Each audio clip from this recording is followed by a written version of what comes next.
Consider all the things that have brought you to this point, here and now.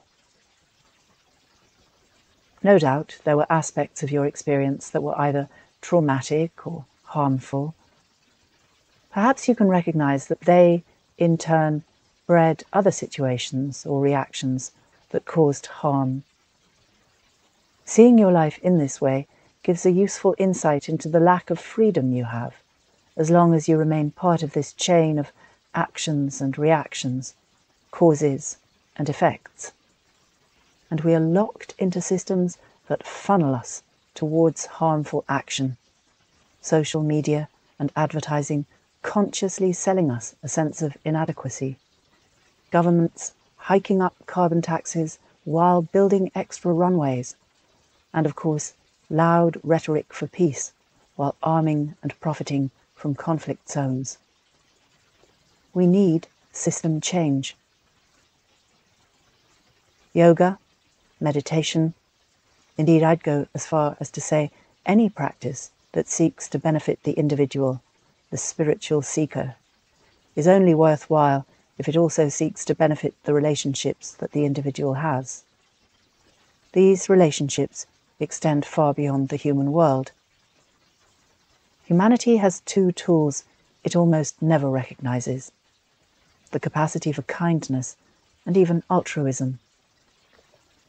Many other organisms use these strategies, but humans also have the ability to turn their worlds into stories, and each time we tell ourselves a story, it changes how we see our worlds.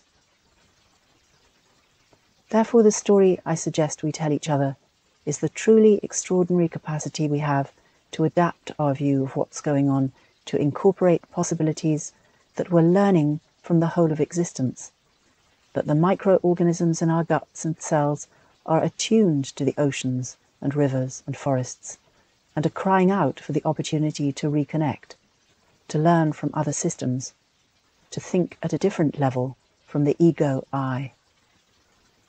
What I'm suggesting is that dealing with our personal traumas is a key to dealing with the existential crisis, but only if we can link what we learn in one realm to what opportunities arise in the other.